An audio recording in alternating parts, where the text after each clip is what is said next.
حاجی تۆفیق بەگی سلێمانی ناسراو بە پیرەمێرد، پیری ڕۆشنبیر و دڵسۆز و خزمەتکاری نەتەوەیەک، ڕۆشنبیرێک کە توانی لە مەدای تەمەنی خۆیان جێپەنجەی مبارەکی خۆی لە هەموو بوار و کایەگەشەکانی میلەتەکەیدا دابنێ،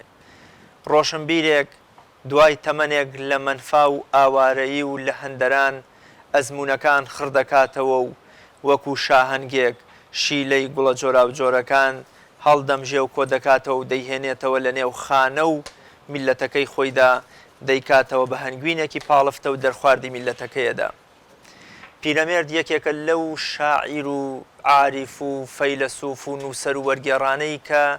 ئەگونجەیە گەورەترین خزمەتی بە بواری ڕۆشنبیری میلەتەکەی کردبێ. جێی خۆیەتی کورد لە وەکو مەسعود محەممەد لە پەسن و خۆشەویستی حاجی قادرا دەڵێ پێویستە لەسەر هەموو شەقامێک و لە هەموو شارێکدا پەیکەری گەورەی و حرمەت بۆ حاجی دابنرێ، حەقی خۆشێتی لە هەموو کوردستاندا پەیکەری گەورەی و حرمەت بۆ حاجی تۆفیق بەگی سلێمانی ناسراو بە پیرەمێرد دابنرێ. ئەم بەرنامەی خەڵوەت هەفتاب یەک ساڵ تێپەڕ بووە بەسەر کۆچی دوایی ئەو پیاوە هەڵکەوتووی کووردە. ئێمە لەم بەرنمەیەدا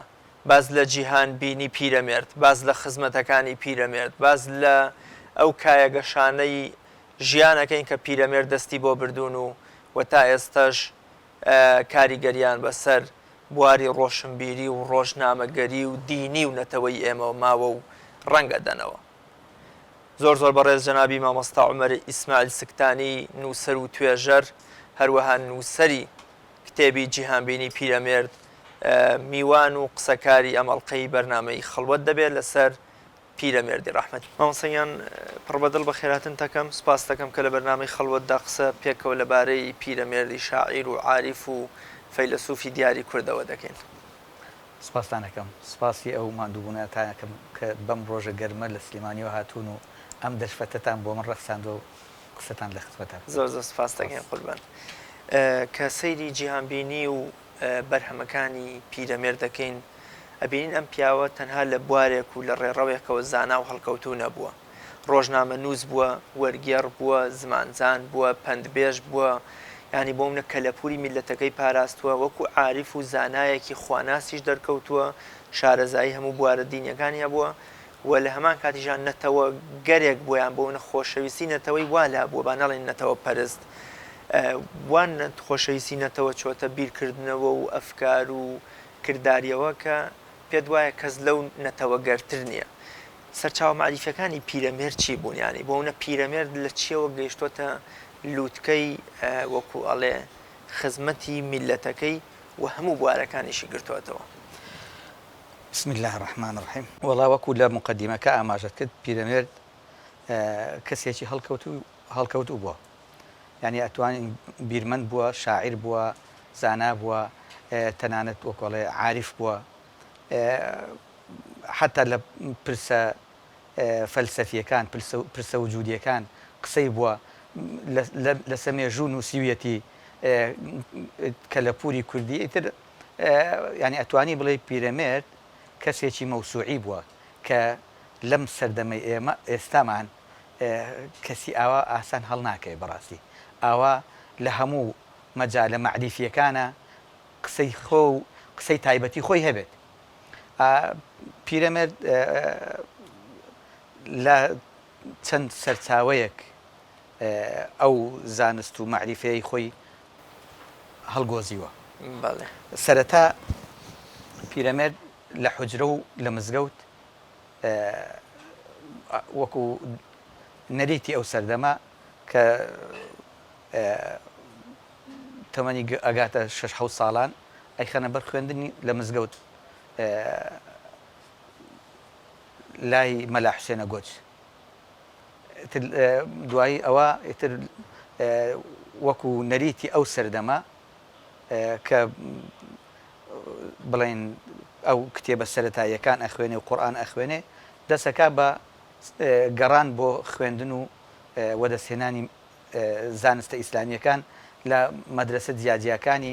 کوردستان. زۆر شوێن گەڕاوە وەکو هەر فەقێیەک.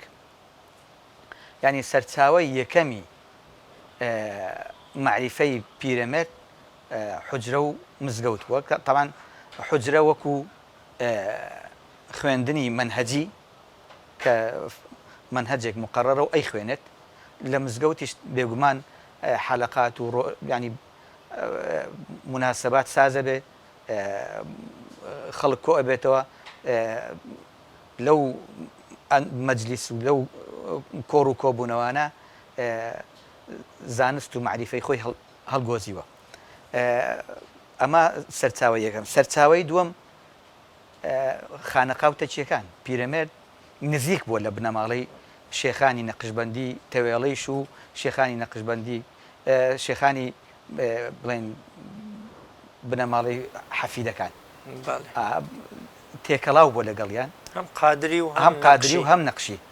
لە هەردووچیان تێکەڵ بووە بێگومان جەنابەت ئەزانی کە تەچی و خانەقاکان هەمیشە جمەیان هاتووە بە خەڵکی خوێنەوار و مرید و عارف و زاهید و ئیتر لەو نزیکی لەو کۆڕ و کۆبوونەوانە بە تایبەتی با بڵێن ڕەهەندی معنەوی و عرفانی لەو شوێنانە وەرگرتیە. سەرچاوەیەکی تری معریفی پیرەمێرد دیوەخان و کۆڕی بەگزادە و پیا و ماقوڵان. طبعاً پیرەمێرد و بنەماڵەی پیرەمێرد باوکی و باپیری نزیک بوون لە بنەماڵەی بەگزادەکانی جاف تێکەڵاو بوون لەگەڵیان. ئەو دیوەخان و بارەگای ئەو پیا و ماقوڵانە و ئەو بەگزادانەیش هەمیشە باسە تازەکانی تێدا ئەکرا لەو کاتە باسی سیاست باسی ئیجتیماعی ئەنجا چۆنیەتی چارەسەری کێشە کۆمەڵایەتیەکان ئەو سەلیقە و زەوقەی پیرەمێرد لەوێوە وەریگرتیە. یەکێتر لە سەرچاوە معریفەکانی پیرەمێرد شعر و ئەدەبیاتی کوردی بووە. پیرەمێرد حتا لەگەڵ ینی ئەو سەرچاوانی کە بوویەتی هی ئەدەبیاتی کوردی شعرەکانی مەولەوی شعرەکانی مەولانا خالیدی نەقشبەندی هی غەیری ئەوانیش کە ئەدەبیاتی دیوان ینی شعرەکانی نالی و مەحوی و ئەوانە کە پڕن لە زانست و لە معریفە و لە ئەدەبیات. یەکێتر لە سەرچاوە معریفیەکانی پیرەمێرد سەرچاوە عیرفانیەکان بوون. بیرمان نەچێت پیرەمێرد زمانی فارسی زۆر باش زانیوە. زمانی کوردی ئەوە بە شێوەزارە جیاجیەکان ئەجاکە دوایی چووە بۆ تورکیا تورکیش فێر بووە عەرەبیشی زانیوە لەوانەیە زمانەکانی تر لە عەرەبی بە قووەتر بووە عەرەبیشی زانیوە بەڵام فارسی و تورکی بە قووەتر بووە لە عەرەبی تەمان بە هەموو ئەم زمانانە خوێندوویەتیەوە. جا یەکێک لە سەرچاوە معریفەکانی جگە لەو سەرچاوانی کە باسم کرد ئەدەبیات و ئەدەبیاتی فارسی کە ئەمە شعر و ئەدەبیاتی مەولانای ڕۆمیە حافیزە شیرازیە سعدیە سعید ئەبولخەیر کە چوارینەکانی سعید ئەبولخەیری تەرجمەیش کردیە زۆریش بە قووەتن. یەکێتر لە سەرچاوە معریفەکانی پیرەمێرد ئەدەبیات و چیرۆکی میلی فۆلکلۆری کە حتا تەوزیفیشی کردوون لە پەندەکانی پیرەمێرد و لە نووسینی تری. ئەدەبیاتی تورکی کە پیرەمێرد ئەچێ بۆ تورکیا ئەو کاتە ملتەقای حەزارات بووە کە پیرەمێرد لەوێ بووە. دوا بەرهەمە فیکری و ئەدەبیەکان لەوێ بە تەرجەمەکرایی و بە تورکی هەبوون. پیرەمێرد یەکێک بۆ لەو کەسانش کە زۆر بە قورسی کەوتو بۆ ژێر کاریگەری هەردوو بیرمەند و شاعیری تورک نامیق کەمال و عەبدولحەق حامید. یەکێتر لە سەرچاوە معریفەکانی پیرەمێرد تێکەڵاوبوونی لەگەڵ ڕێکخراوە و کۆمەڵە مەدەنی و سیاسیەکان. پیرەمێرد کە چووە بۆ تورکیا فترەی دەرکەوتنی پارت و کۆمەڵە سیاسیەکان ئەو ماوەیە فترەی دەرکەوتنی کۆمەڵە 1970 کۆمەڵەکان و حیزبە سیاسیەکان و جەمعیات و ڕێکخراوە و پیرەمێرد کە لەوە چێ وەکۆڵێ تەفسیلتر باسی بکەین دوایی لە یەک کاتە ئەندام بۆ لە ڕێکخراوی جەمعیەی تەرەقی عالی کورد لەگەڵ جەمعیەی ئیتحادی محەممەدی ئەویان وەکو ڕێکخراوێکی نەتەوەیی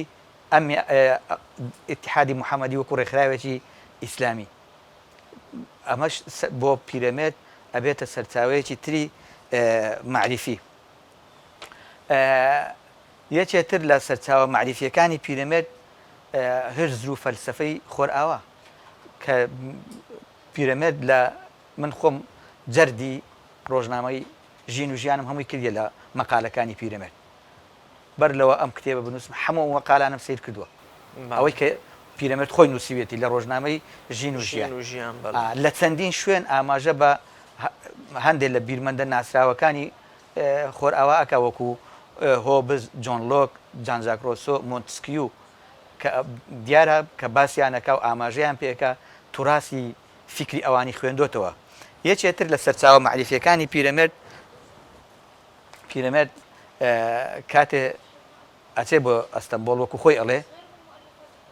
بە نیوە نەخوێنەوە چووە چونکە خوێندنی فەقیهاتی تەواو نەکردووە کە ئەچێ بۆ تورکیا لە سیوطی وابزانم ئیتر خوێندن بەجێ دێڵێ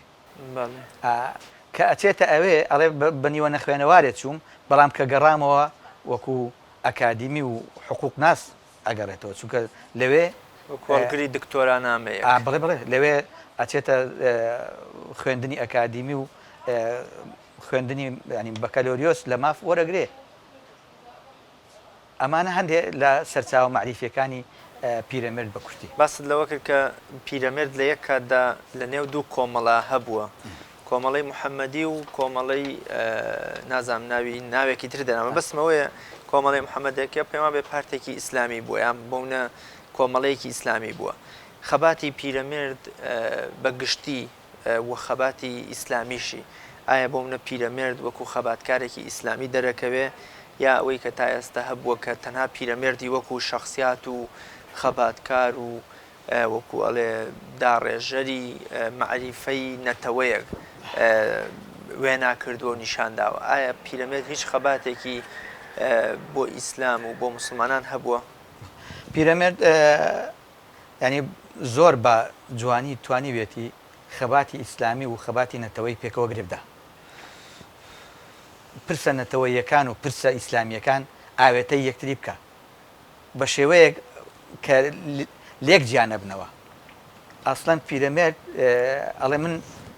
کە خزمەتی نەتەوەکەی خۆم ئەەکەم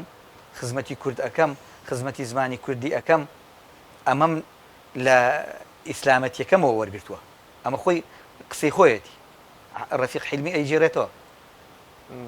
پیرەمێرد ینی زۆر جوان توانیویەتی پرسە نەتەوەیەکان و پرسە نیشتیمانی و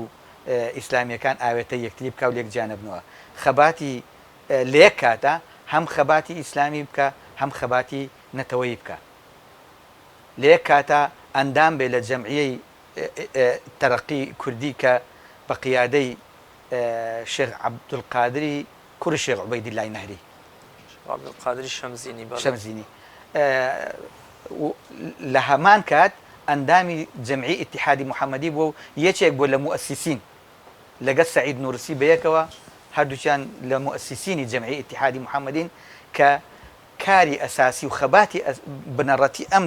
جەمعیە پارێزگاری بووە لە یەکێتی مسلمانان و وەحدەی مسلمانان وەڵامدانەوە و بەرگریکردن بووە لە ئیسلام بەیەکەوە لەسەر ئەندامیەتی ئەم ئیتحادی محەممەدیە هەردووچیان لای کەمالیستەکان دەستگیرەکرێن زیندانی ئەکرێن یەکێ لە شێعرەکانی کە بە ناوی نەعرەی دێوانە لە دیوانەکەی تۆماری کردووە ئەم دەستگیرکردنە و ئەم زیندانیەی تۆمار کردیە کە بەیەکەوە لەگەڵ سەعید نوورسی لە زیندان بوون ئەڵێ لە زیندان بەیەکەوە بن پیرەمێرد زۆر باسی کاک ئەحمەدی شێخ بۆ سەعید نوورسیەکە نەتیجە ئەوەنە بۆی باسەکە پیاوێکی ئاوا گەورەیە و مسلیح و ئەوەیە خۆشەویستی کاک ئەحمەد ئەچێتە دڵی سعید نورسی کە نایناسێت طبعا شەو کاک ئەحمەدی شێخ ئەچێتە خەوی سعید نورسی ئەڵێ بەیانی بە حاجی تۆفیق بەک بڵێ کە ئێوە نامرن ئازا دەبن سەرفیرازی میلەتەکەیشتان هەر سەرفیرازە بێت ئەڵێ بۆ دوو بەیانی ئازا دەبن ئەنجا ئەمە کردوێتی بە شعر پیرەمێرد ئەڵێ کاک ئەحمەدەکەی خۆشەویستی خوا زۆر کەس لە سایەی تۆ نانەخوا شعرەکە درێژە هەتۆ بووی چویتە لای بەدیع الزەمان پێتوت و ئاوا و ئاوای تر شعرێک ڕووداوەکە ئەکا بە شعر پیرەمێرد ینی باش توانیوێتی خەباتی ئیسلامی و خەباتی نتەوەیی تێکەڵ بکە بەڵێ ینی وەکڵێ بە پلەی ئیمتیاز ئەتوانین بڵێن پیرەمێرد خەباتکارێکی ئیسلامی بووە بانخوازێکی ئیسلامی بووە لە زۆر ڕووە ڕاست پیرەمێرد ئەگەر دیوانەکەی پەندەکانی بخوێنیتەوە سیرەکەی ینی وەکو بانخوازێ دەرەکەوێت ڕاستە ینی هەتابوونە دەستبردنیشی بۆ دەردە کۆمەڵایەتیەکان و نەخوێنەواری و ینی وەکو تەفرەقە وەکو بانخوازێک دەرەکەوێت بەڵگەهێنانەوە لەسەر بوونی خوا بەڵگەهێنانەوە لەسەر ڕاستی ئیسلام و حقائقی ئیسلام وەڵامدانەوەی ئەو گومانانەی کە با بڵێن تازە فکری شوعی و ئەمانە دەستی پێکرد ئەو گومانانەی کە دروستەکران پیرەمێرد لە شعرەکان هەموو وەڵامی داونەتەوە پیرەمێرد ینی وەکو ئامۆژگاری کەسە نزیکەکانی ئەکات کە واز لە دین نێنن خوای خۆیان بناسن خوای خۆیان خۆش بووێ وەسیەتەکەی بخوێنەوە بە ئاوی زێر حەقە بنووسێت ڕوونکردنەوەی پرس و بابەتە ئیسلامیەکان پیرەمێرد وەکو خۆی ئەڵێ ئەوەندە ساڵەیە حوت گۆشەم هەیە ئەینووسم لە ڕۆژنامەی ژین و ژیان کە وەکڵێ هەمووی لە حوجەیراتی عقلی خۆم دەریم هێناوە و مەکتەبەم نییە و کتێبیشم نییە حوت گۆشەی فقهی هەبوو گۆشەی کۆمەڵایەتی هەبوو گۆشەی ئەدەبی هەبوو گۆشەی مێژووی هەبوو گۆشەی تاریخی ئەشخاص کە هەموو ئەشخاصەکان کەسایەتیەکان کەسایەتی ئیسلامین بایەختان و هاوسۆزی پیرەمێرد بە پرسە ئیسلامیەکان پرسە جیهانیەکانی لەوانە مەسەن قەڵی فەلەستین ینی پەندەکانی بخوێنەوە شعرەکانی بخوێنەوە زۆر بەڕوونی ئەمە دەرەکەوێت ڕەخنەگرتنی زەق لە مارکسیەت و لە فکری چەپ و ینی لەوانەیە ناوەکان نەیەنێ تۆزانی پیرەمێرد لە 1940 10 ساڵ بەر لە مەرگی بەڵێ 10 ساڵ بەر لە مەرگی ینی ئەوەنە ساڵ بێش ئێستا کوڕاستێکی نووسیوە لە نەقدی ڕەخنەگرتن لە سیاساتی ئیتحادی سۆڤیەتی ئەو کاتە چاپیشی کردووە بەڵام طبعا دەستێک وەکو معرف خەزنەدار ئەڵێ دیێزە بە دەرخۆنەیان کرد کتێبەکەی ئاوەڕەشەی رووسی سوور بەڵێ بەڵێ ڕاستە ئەمە لەوانەیە بۆ ئەمڕۆ بیخوێنیەوە شتێکی سادە بێ بەڵام لە ڕووی مێژووی گرنگە لەو کاتا کە سۆڤێت لە قیممەی دەسەڵات و وەکڵێ گەورەی و وەکوتم بە پلەی ئیمتیاز و نایاب ئەتوانی بڵێ پیرەمێرد کەسێکی ئیسلامی بوو بانخواز بوو خەباتی ئیسلامی زۆری کردیە لەگەڵ سعید نورسی زۆر لێک نزیک بوون من لە ڕۆژنامەی ژین ئامارم کرد زیاد لە 20 جار باسی سعید نورسی و دۆستایەتی و نزیکی خۆی ئەکا لەگەڵ سعید نورسی لە 100 ساڵ بە تایبەت دوای لە 1924 بە دواوە لە دوای ڕمانی خلافەتی ئیسلامی شخصیاتە ئیسلامیەکانمان کە وەکو ئەڵێ وەکو پێشەنگێکی نەتەوەی دەرکەوتنەوە قازی و شێخ سعیدی پیران و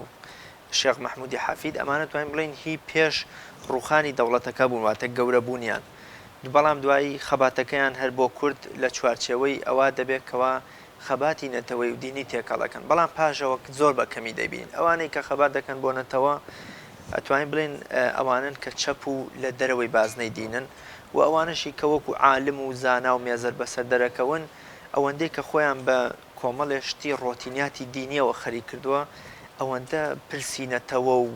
خۆشەویستینەتەوە و بەرگریکردن لە نەتەوەی خۆیانیان زۆر بە کەمی پێوە دیار بوو ئەمە حقیقەتێکی تاڵە و دەبێت دانی پیا بنین بەڵام پیرەمێرد ئەمە بە قسەی جەنابەت سەلمانمان کە زانا و عالم و عارفێکی گەورەی ئیسلامی بووە بەڵام ئەتوانین بڵین ئەگەر هەموو خزمەتەکانی پیرەمێرد بەلایەک و پرسیینەتەوە بەلایەکی تر پرسیینەتەوە زۆر گەورە و باڵای لای پیرەمێرد ئەنی مهمە حاجیەک مەلایەک عاریفێک خواناسێکی وەکو پیرەمێرد پرسیینەتەوەی پشتگوێ نەخست بێ وە تەنانەت هەندێک شتیشی کردبێ کە بە دیدی وەکو ئەڵێ ڕادیکاڵانەی ئیسلامی سیاسی ئەمڕۆ تا ڕادەیە کوفر بن مەسلەی ئاگرکردنەوە و نازانم کۆمەڵێ شتی تر کە پیرەمێرد کردوێتی و بە دینیشی زانی ویانی بۆ منە بەلایەوە ناشەرعی نەبووە من پێم خۆشە لەمەوە بچین بۆ پرسیینەتەوە لە دید و جیهانبینی پیرەمێردە چۆنە مەلایەک خواناسێک عاریفێک ئەوەندە نەتەوەی لا گەورە و مهم بووە و پرسیینەتەوەی جێ کردووەتەوە من ئاماژەیەکی کورتم کرد پیرەمێرد ئەڵێ من لە ئیسلامی بوونمەوە ینی وەکو ئەرچێکی ئیسلامی من خزمەت بە نەتەوەی خۆمەکەم فعلا ئەنجا ینی خۆت فەرمووت ینی ئەوانە نەیار و ناحەزی پیرەمێرد بوون لەبەرەوە ڕخنەی لێ ئەگرتن لەبەرەوە وەڵامی ئەدانەوە تەنانەت هەندێک جار تۆمەتباریانە کرد بە پیاوی ئینگلیس وابوو حتا ئەم مەراسیم و ئاهەنگانەی کە ئەیکا بۆ نەورۆز بە پارەی ئینگلیز ئەیکا بەڵام پیرەمێرد تەوان هەر یادی نەورۆزی نەکردوێتەوە پیرەمێرد یادی مەولودیشی کردوێتەوە ڕاست هەموو ساڵ یادی ئاهەنگی بۆ مەولودیش کردو هەموو ساڵ ساڵێک وازام ساڵی 1940 یا 46 نەورۆز و مەولود ئەکەونە یەک ڕۆژ بەیەکەوە ئاهەنگی نەورۆز و مەولود ئەکا ئەڵێن نیەتی مەولود لە نەورۆز ئەهێنین و لە گردی یارەیش مەولود ئەخوێنی شعرێکی داناوە بۆ مەولود و نەورۆز تێکەڵی کردوون وهای ئاوێتە کردوون کە جیا ناکرێنەوە لای پیرەمێرد خزمەت بە ئیسلام خزمەت بە نەتەوەیە خزمەت بە نەتەوە ئەرکەچی ئیسلامیە ینی دوشتی لێک جیاواز نین لای پیرەمێرد ئەم نەتەوە و ئیسلامەتی لای پیرەمێرد لێک جیاواز نین یەک شتن لای پیرەمێرد ئاوێتە یەکتری بوون بە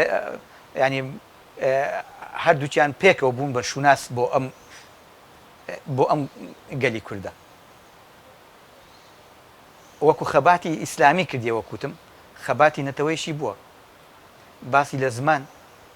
ینی پیرەمێرد ئەسڵەن پرۆژەی تەقدیم کردیە بۆ زمانی ستاندارد خۆی ئەیژێڕێتەوە ئەڵێ مەقالێکم نووسی و ناردم ناوەکەیم بیر نییە ناردم بۆ فڵان شوێن بۆیان بڵاو کردمەوە کە چۆن لە هەر جامیعە ینی لە هەر شێوەزارێک لە هەر شوێنێکی جوگرافی کەسێکی زمانزان بنێرن لێرە بەیەکەوە دابنیشن کۆ ببنەوە بەیەکەوە ئیتیفاقیان لەسەر زمانی ستاندارد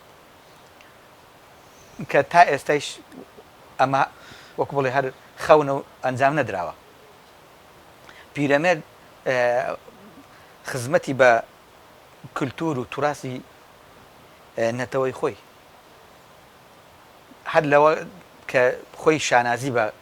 پێوە کردووە تا مردیش بەلەک پێچ نازەم ئەو گۆریەکە لە مو دروستیەکەن تا مردیش بەهاوی نوزستان داینە ئەکەن هین جلی کوردی ئەمانە هەموو وەکڵێ بە پلان ئەوەی کردیە بۆ پارێزگاریکردن شوناسی لە خۆی. شوناس و لە کولتور و سەقافە و توراسی کوردی ڕێزگرتن لە ڕێزگرتن لێ بەکارهێنانی پارێزگاریکردن و زیندوو ڕاگررتنی کەسایەتیەکان و مێژووی کورد لەوێەوە هاتووە ئەم گۆشەیە لە ڕۆژنامەی ژین داهێناوە تاریخی ئەشخاص و ئەمانە لەوێەوە هاتووە 12 سوارەی مەریوان ئەنووسێت لەوێەوە هاتووە شانۆگەری پیس مححمود ئاغیشیوە کەلی نووسیوە پیرەمێرد بایەختان بە مێژوو بایەختان ئەنجا ناساندنی ئەو کەلتورەی ناساندنی توراسی ئەدەبی فیکری کوردی بە گەلانی تر یەکێ لەو ئیشانەی کە زۆر بەجددی خەریکی بوو پیرەمێرد لەو کاتێک کە لە ئەستەمبۆڵ بوو هەوڵی ئەوەی ئەدات تەرجمەی شعرە گرنگەکانی شاعیرە ناودارەکانی کورد لە وێنەی مەولەوی و نالی و ئەوانە بۆ زمانەکانی تر بەشێکیشی کرد هەوڵی دروستکردنی هەست و هۆشیارێکی دەستە جەمعی یعنی شعوری ئەوە کە ئەمڕۆ پێڵێن شعوری قەومی دروستکات هەوڵی پێشخستنی کۆمەڵگەی کوردی ینی چەندین وەکۆڵێ شاکارە شعری نووسیوە لە وەکۆڵێ بۆ هاندان بۆ تەشجیعکردن لەسەر خوێندن لەسەر خوێندەواری لەسەر پەیداکردنی زانستە تازەکان ینی شعرەکانی زۆرن تەنانەت پرسی سەربەخۆیی لە چەندین شوێن ئاماژەی هەیە کە هەوڵی سەربەخۆیی بدات کورد ئەنجا مافی خۆیەتی سەربەخۆ بێ مافی خۆیەتی وەکو میلەتانی تر خاوەن کیانی سیاسی و قوارەی سیاسی و دەوڵەتی خۆی بێ ئەمە پێچەوانەی خەباتە ئیسلامیەکەی نییە پێچەوانەی ئەوە نییە کە پیرەمێرد خەمیشی خواردووە لە وەحدەی موسڵمانان ینی لای پیرەمێرد خەباتکردن بۆ نەتەوە خەباتکردن بۆ ئیسلام یەکشت بوون و لێک جیا ناکرێنەوە بۆچی پیرەمێرد تا ئێستاش گومنا و بێنازە لە نێو میلەتەکەی خۆیدا ینی بۆ نمونە ئەوەی کە شایەن بێ بە کەسایەتی گەورە و بێوێنەی پیرەمێرد ئەتوانین بڵێن پنتێکیشی باز نەکراوە ینی باوەڕ دەبێ مامۆستا بەداخەوە ئەمە دەڵێن کە ئێستا پیرەمێرد هێندەی ئەگونجێ تاکێکی مۆدێلگەرە ئەوەی کە لە سۆشیال میدیایە برەی پێدرێ هێندەی ئەوە نەخەڵک دەیناسێ نەجێی سرنج و پێزانینە لای خەڵک ینی بەداخەوە بۆچی ئەبێ میلەت ئینسکلۆپیدیایەکی گەورەی وەکو پیرەمێرد ینی زانکۆیەکی گەورەی وەکو پیرەمێرد گشتگیریەتێکی وەکو پیرەمێردی لە بەرچاو نەبێ و بێمنەت بێ لە ئاستیا بەداخەوە ینی تا ئێستش حقیقەتێکی تاڵە حقیقەتێکی تاڵە تا ئێستاش ینی ئێستا ئەو میلەتەمان هێشتا کولتوری خوێندنەوە تایە زەعیفە کولتوری ڕێزگرتن لە کەڵە پیاوەی خۆی و پیاوە ناودارەکانی خۆی لاوازە هەر پیرەمێرد خۆی ئەم وەڵامەمان ئەداتەوە ئەڵێ من ئەمە تەمەنم بوو بە 80 ساڵ ئەو خزمەتەی من کردومە بە زمانی کوردی بە کولتوری کوردی بە ئەدەبی کوردی بە مێژووی کوردی بە هۆشیارکردنەوەی نەتەوەکەم لە دۆست و نەیارەکانی خۆی ئەڵێ بەقەد ئەوە شکسپیر بۆ ئینگلیزی نەکردووە ڕاستە ماشەڵا لەو شانازی بە خۆکردنەش ئەڵێ من زۆر زیاترم کردووە لەو ئەوەی کە ئەو کردوێتی بۆ ئینگلیز من زۆر زیاترم کردو بۆ کورد بەڵام ئەوە تا شکسپیر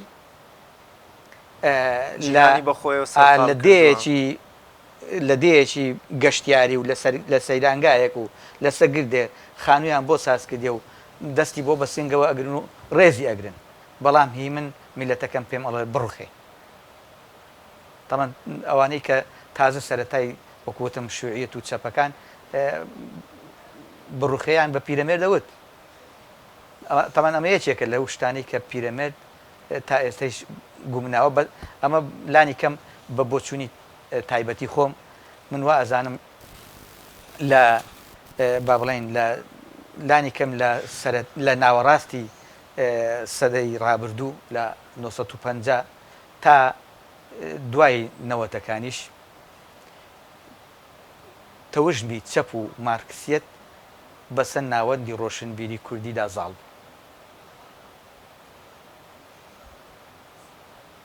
ینی بە تەواوی زاڵ بوو بەسەر ناوەندی ڕۆشنبیری کوردی ئەو تەوژمە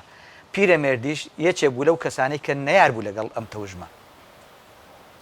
ئێستا ئاماژەمان کرد ئەس من هێشتا هەست دەکەم لەو کاتە پیرەمێرد زیاتر ئەستێرەی بەختی بە ئاسمانەوە دیارتر بووە تا ئێستا چووکە ئەو کاتە خۆی لە بەرامبەر مارکسیەکانە خەڵکانێکی دیندار هەبوون هەر هەوڵی پاراستنی پیرەمێردیانداوە بەڵام ئێستا میلەتەکە هەر خۆی بێ ئاگایە ئەنی سۆشیال مێدیا و تەکنەلۆژیا و بۆ نمونە تۆڕە کۆمەڵایەتیەکان وایان کردووە کە ئەوەی وجودی نەمێ خەڵکە مسەقەف و ڕۆشنبیر و هەڵکەوتووەکەیە ئەنی خۆزگە ئێستا مارکسیەکانیش بمانایە دژایەتی ڕەمزە دینیەکانیان کردای بۆی ئێمە بزانین کە کێن بۆی حرەکەتێ دروست ینی تەواوە بەڵام بێکاری گەر نەبووە لە وەکوڵێ لە کەم دەرخستنی پیرەمێرد کەم دەرکەوتنی پیرەمێرد کەم وەکوڵێ بارزکردنی من وا ئەزانم پیرەمێرد زۆرتر جانی بە ڕۆژنامەوانیەکەی زەخکراوەتەوە لەگەڵ هەندێک لە جانی بە نەتەوەیەکەی پیرەمێرد ئەم هەموو شعری عێرفانیانەی هەیە ئەم هەموو خەباتە ئیسلامیەی هەیە ئەوەی نەخراوەتە سەر تیشی نەخراوەتە سەر دەرنەخراوە بەڵام ترکەم تەرخەمی حیزبی ئیسلامی و مەلای مزگەوت و میدیای ئیسلامیشی تایە بێگومان بەڵام دیسە پیرەمێرد بە شێوەیە تریش ناشرین کراوە پیرەمێرد هەر ئەو نەیارانەی کە بە پیاوی ئینگلیز تۆمەتباریانە کرد ئەیشیانوت پیرەمێرد لەبەرەوە پیرەمێرد ڕخنەی ئەگرت لە هەندێک دیاردەی ناشرینی و دزێوی بەناودینی ڕخنەی ئەگرت لە هەندێک دیاردەی کۆمەڵایەتی بەناودینی پیرەمێرد تۆمەتبار کرابوو بەوە کە لە دینیش لای داوە پیرەمێرد بە خوانەناس و بە دوور لە دین و نوێژنەکەریش لە قەڵەم درراوە بەمەرجێ پیرەمێرد تا کۆچی دوایشی کردووە نەوەک هەر نوێژی تەرک نەکردووە ڕۆژوی تەرک نەکردەوە قورئان خوێندنیشی تەرک نەکردووە تەنانەت علادین سجادی باسێکە خۆشی باسێکە فای خۆشیاریش باسێکە کە ڕەمەزانان لە مزگەوتی باپیرەی هەمزە ئاغا لەوێ تەراوی هێکردو لەگەڵ خەڵکی گەڕک فتاری ئەکردەوە بەڵام ئەو وەکۆڵێت تۆمەتانە و ئەو پروپاگەندانە کە لە دوایە ئەکرا کە وازی لە دین هێناوە دینی نوێژ نەکەر و فلان و فلان ئەمەش لای چینی دینداری تەقلیدی پیرەمێرد ناشرین کرا لە لای چینی ڕۆشنبیریش کە وەکوتم تەیاری چەپ بەسەریدا زاڵ بوو پیرەمێرد فەرامۆش کرا لە نەتیجە ئەو فەرامۆشەی کە تۆ باسیەکەی دروست بوو جەنابی مامۆستا باسمان لەوە کرد جەنابەت فەرمووت کە پیرەمێرد خۆی بەراورد کردووە بە شکسپیر و وە پێی وایە ئەو خزمەتەی کە ئەو بە کورد و بە فەزای ڕۆشنبیری و نەتەوەی کوردی کردووە لە خزمەتەکەی شکسپیر زیاترە حتا بۆ نمونە هەر باش شکسپیر بکەینەوە بە پێوانە بۆ حاجی قادری کۆیش کە مەسعود محەممەد لە کتێبەکەیە دەڵێ ئەگەر حاجی قادری کۆی لە نێو فەرهەنگ و ئەدەبی کوردی دەربێنین کە لە بەرێک دروست دەبێ کە بە دەرهێنانی شکسپیر ئەو کە لەبەر ناکەوێتە نێو ئەدەبیاتی ئینگلیزەوە مەبەستمەوەیە ئەم هێنانی شکسپیر لە دیدی دوو کەسایەتیەوە پیرەمێرد و مەسعود محەممەد وا دیارە شکسپیر زۆر گەورەیە بەس با لەوەش بڵین کە شکسپیرە گونجێت بوارێک خزمەتی نەتەوەکەی کرد بەڵام پیرەمێرد دەیان بوار با بپرسم بوارە زۆرگەشەکان و ئەو شتانەی کە پیرەمێرد دەستی بۆ بردون و کاری بۆ کردوون و وەکۆڵێ ئەسپی خۆی تیانان تاوداوە کامانە بوون ئەو کارە گەش و جوانانەی کە پیرەمێرد لە ژیانی خۆیان بۆ میلەتەکەی کردوون. وەکوتم ینی پیرەمێرد کە لە هەردوو بوارەکە هەم بواری ئیسلامی و هەم بواری نەتەوەی ئیشی کردیە لای ئەو لێکجیا ناکرێنەوە لە هەردوو مەجال کاری جوانی و کاری نەوعی و کاری با بڵێن نوێکاری تەجدید کردوێتی لە ڕەهەندە ئیسلامیەکە تێگەیشتنێکی مەقاسیدیانەی بۆ ئیسلام تەقدیم کردیە تۆ بڕۆ شعرەکانی بخوێنەوە کە باسی نوێژەکە باسی ڕۆژوەکە باسی حەج ئەکا ئەڵێ من حەجم کردووە بەڵام حەجی قەلب بەلای منەوە گرنگترە ئەڵێ ڕۆژوو بۆ ئەوە نییە برسید بێ ئەنجا هەڵچی و بە خەڵکە بەدەم بەڕووی خەڵکە هەڵشاخی بڵێ ڕۆژوو بۆ ئەوەیە سەبر بفێتکە فلان ینی مەقاسیدیانە سەیری شتەکانەکە ئەڵێ تۆ لەم بیابانی حیجازە مەرسەرەبڕی گورگ ئەیخوا ئاخ بیبیتەوە دوای چەند ساڵ ئەنجا ئێستا زانایان فتوا ئەدەن کە ئەکرێ قوربانی لە شوێنەکەی خۆت بکرێ پیرەمەد ئەو کاتە ئەڵێ بۆچی قوربانیەکەت لەوێ ئەەکەی سەرەبڕی گورگ ئەیخوا و چکە بۆگەنەکە ئەو کاتە هێشتا بڵێن بەستنی گۆشت و ئەمانە نەبوویتر ئەوانەی لێ فرێدرا و گورگ ئەیخواد و بۆگە نەبوو ئەڵێ بۆ ئەمە ئەەکەی بۆ لە شوێنی خۆت سەری نابڕی دوو جا خێری دوو جا خێر پێگا تێگەیشتنێکی مەقاسیدیانی پێشکەش کردیە ینی عەقڵ گەراژ بووە تا ڕادەیە بەڵێ پێکەوە گرێدانی خەباتی ئیسلامی و نەتەوەی وەکوتم ئەوە دووباری ناکەمەوە یەکێ لە مەجای شعر پیرەمێرد وەکو محەممەد ڕەسوول هاوار ئەڵێت ئەڵێ قوتابخانەی شعری میلیە پیرەمێرد کاتێ ینی وەکو هەر شاعیرێکی تری کلاسیک بازێ شعری هەیە محەسناتی بەدیع و بەلاغە و فلان و وشەی قەبەقەبەی بەکارهێناوە ڕەوان بێش بەڵام پیرەمێرد بیری لەوە کردوەوە کە شعر ئەبێ خزمەتی گشت بکە ئەبێ ئەو پەیامەی ئەو فکرەی ئەو خزمەتانەی ئەو ئەوێ ئەبێ بە هەموو کەس بگە لە ڕێگەی ئەم شیعرە قورس و گرانانە ناگات هات بە زمانێکی میلی سادە بۆیە هەندێک کەس پێیان وایە پیرەمێرد شاعیر نەبووە لەبەرەوە شعری سادە کردوێتەوە هەر بەوەی کە توانوێتی مەولانە خالید و مەولەوی بەو زمانە قورسە بکاتەوە سۆرانی و ناویش لێ بنێ ڕوحی مەولەوی بۆ خۆی هەندێک لەوانەی کە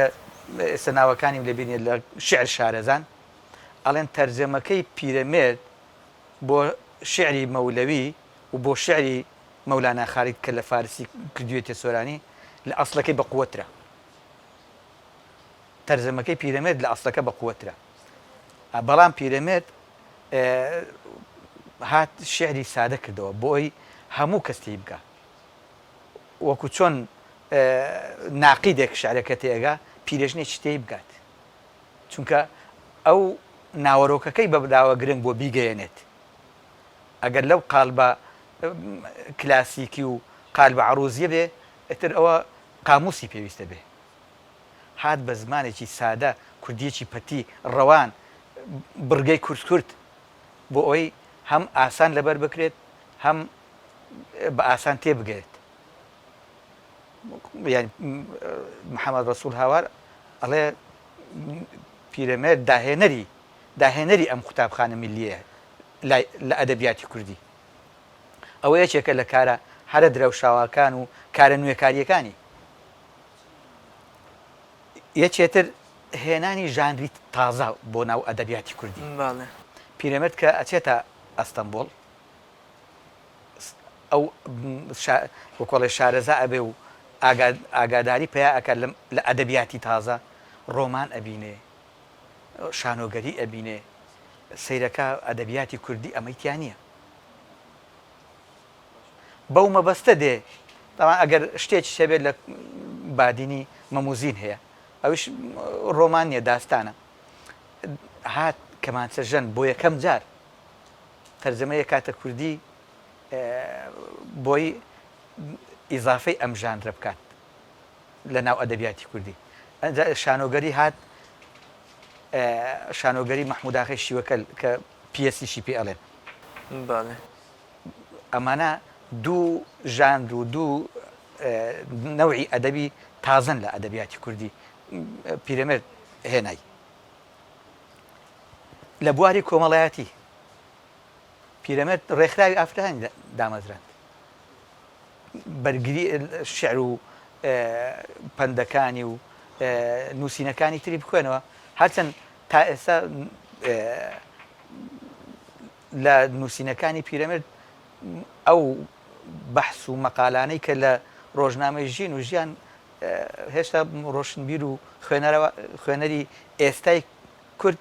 ئاگایان لێ نییە هەر دیوانەکەی ئەبین و لەگەڵ پەندەکانی و دووسێ کتێبی تری بە سەدان سەد لاپەڕەی نووسیوە لە ڕۆژنامەی پیرەمێرد قوتابخانەی زانستی دایەنا هەڵمەتی نەهێشتنی نەخوێنەواری دایەنا پیرەمێرد یەکێ لە تایبەتمەندیەکانی پیرەمێرد بڕوابوونی بە ئیشی مەدەنی خەباتی مەدەنی ئاشتی خوازی بەڵام بەداخەوە ڕۆشنبیرانی ئەو کاتە پیرەمێردیان بە ترسنۆک ئەزانی لەبەرەوە بەشداری شۆڕشی چەکداری نەکردووە وتیان ترسنۆکە بەڵام مەهاتما غاندی کە پیرەمێرد ئەگەر نەڵێم توراسەکەی دەوڵەمەندترە توراسە فیکریەکەی دەوڵەمەندترە هەژارتر نییە لەهی مەهاتما غاندی لە ڕووی ئاشتی خوازی و لە ڕووی چاڵاکی مەدەنی و بڕوابوون و قەناعەت بوون بە خەباتی مەدەنی بەو ئەڵێن ئاشتی خواز و دژە توندوتیژی بەڵام بە پیرەمێرد ئەڵێن ترسنۆک لەگاتێکا غاندێک دارێکی قەناعەتی بە شەڕ نەبووە لە پەندەکان بخوێنەوە لە چەندین شوێن ئاماژەکڵێ کاتی شەڕ نەماوە مۆسەیان زۆر سپاس دەکەم کاتی بەرنمەکە هەرەوەندەی و جیهانی بەرفراوانی پیرەمێردیش بە بەرنمەیەک و بە دوان و بەسییانیش بەسەر ناکرێتەوە لێرەوە درود و سڵاو و ڕەحمە دەنێرین بۆ گیانی ئەو شۆڕش گێڕ و عاریف و عالم و زانا گەورەی میلەتەکەمان خی گەورە خۆی پاداشتی باتەوە نەک چاوەڕێەوە بین میلەت پێی بزانێ و گەورەیەکەی بنرخێنێ و بە بەردەوامیش لە ژیان و بیرکردنەوە و قسە و بۆچوونی خۆیان باسی بکاو ڕەنگی پێ بداتەوە من زۆر سپاسی بەڕێستانەکەم سپاس ئێوەکەم و خۆشحاڵ بووین زۆر سپاسی بەخساندنی ئەم دەرفەتتانەکەی زۆر سپاس بەڵێ عزیزان خۆشەویستان بەرنامەی خەڵوەت لەبارەی پیرەمێردی شاعیرەوە بە کۆتا گەشت تا بە یەگەشتنەوەیەکی تر و لاڵقەیەکی تر بەخوای گەورەتان ئەسپێرم وێ دەکەم بەرنامەیەکی ڕەزامەندی خوا و ڕوحی بەرزە فڕی پیرەمێردویەوە عزیز و خۆشەویستیش بوو بێت